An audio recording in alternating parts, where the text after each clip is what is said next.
নমস্কার বন্ধুরা, সকলকে জানাই শুভ সকাল।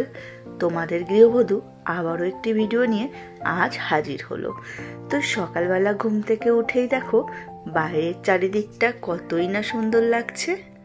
সকালবেলা বাইরে বেরোতেই দেখলাম এই যে পাশে এক দিদা গোবর দিয়ে উঠোন লিপছে।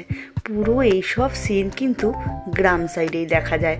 আগে অবশ্য আমাদের এখানে দেখা যেত ঠিকই, এখন সবার পাকা উঠোন হয়ে এইসব কাজ প্রায় বন্ধই হয়ে গেছে।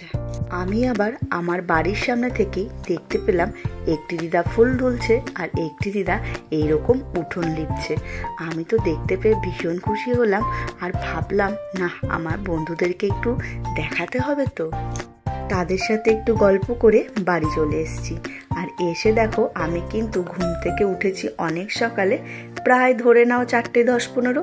আর আমি এগুলো গুছিয়ে তারপরে বাইরে গেছিলাম। যখন দেখলাম একটু আলো আলো হয়েছে তখনই আমি বাইরে গেলাম। এবার ঘরে এসে দেখলাম ঘড়িতে 5:30 মতন বেজে গেছে। তো ভাবলাম আর দেরি করে লাভ নেই, আমি রান্নাটা সেরেই ফেলি। আর এই যে আজ একটু এই আলু দিয়ে আর একটু 2টো ডিম দিয়ে এই তরকারিটি করে দেবো রুটি দিয়ে খাওয়ার জন্য। আর এটা কিন্তু বেশ ভালোই লাগে খেতে। পেঁয়াজ কুচি, লঙ্কা কুচি আর একটু রসুন কুচি দিয়ে দিয়েছিলাম, ব্যাস। তারপর একটু জিরের গুঁড়ো দিয়ে নাড়াচাড়া করে নিয়ে নামানোর সময় একটু গরম মশলার গুঁড়ো দিয়ে দিয়েছিলাম, ব্যাস। তাহলেই কিন্তু আমার তরকারিটা রেডি।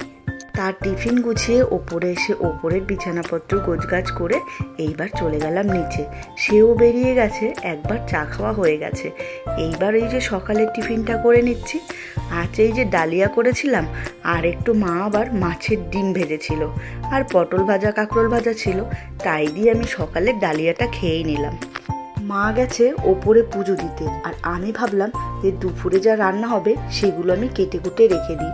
এই যে এদিকে লতি ছাড়িয়ে নিয়েছি আর ফ্রিজ থেকে কাতলা মাছ বার করে নিয়েছি। মা বলেছে আজ লতি দিয়ে কাতলা মাছটা রান্না করবে। আর এদিকে ডাল বসিয়ে দিয়েছি, উচ্ছে দিয়ে ডাল করব। আর এই মাছের ডিম ভাজা তো রয়েছেই। আমার শরীরটা কয়েকদিন ধরে একদমই ভালো যাচ্ছে না, কারণ শেষের দিকে চলে এসেছি তো এখন নাকি এরকমটাই হয়। তো এই যে যতটুকু আমি পারি করি, তারপরে বাদবাকিটুকু মাই করে। মা সকালেই গোপাল সোনাকে পুজো দিয়ে ওপরে গেছিল পুজো দিতে। আর এসে দেখো মা কিন্তু রান্নাও বসিয়ে দিয়েছে আর আমি এদিকে একটু ফল খেতে বসে পড়েছি। এইবার প্রায় 1:30 মতন বেজে গেছে, আমি ওপরে চলে এসেছি। এইবার আমি স্নান করে একেবারে তৈরি। এইবার একটু সোজা চলে যাব ঠাকুর ঘরে।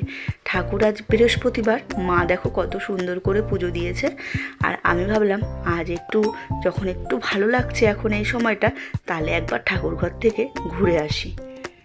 অনেক দিন হয়ে গেল নিজের হাতে পুজো দিতে পারছি না, মনটাও ভালো লাগে না। তবে মা তো দিচ্ছে, আর কি করা যাবে না পারলে, তাই না? আর এইদিকে দেখো আমার কিন্তু পার্সেল চলে এসছে, মানে এগুলো আমাকে গিফট করেছে তোমাদের দাদাভাই। যেহেতু সামনের মাসেই আমার জন্মদিন আর সামনের মাসেই কিন্তু আমার পুচকুসোনা আমাদের ঘরে চলে আসবে, তো ডাবল খুশি। যেহেতু আমি পড়তে পারি আর না পারি, সে কিন্তু তার গিফট দিয়ে দিয়েছে। এইদিকে আমি রান্নাবান্না যতই করি নিজের বাড়ি, বাপের বাড়ি কিন্তু চলে এসেছি। মা আজ বানিয়েছে আমার পছন্দের তেলকই আর পেঁয়াজ দিয়ে ডাল, আমি যেটা খুব পছন্দ করি খেতে। আর আজকের দুপুরের খাবারটা সেরে ফেললাম বাপের বাড়িতেই। আকাশের দিকে খুব মেঘ করেছে। আজকের মতন ভিডিওটা এখানেই শেষ করছি বন্ধুরা, বাই বাই।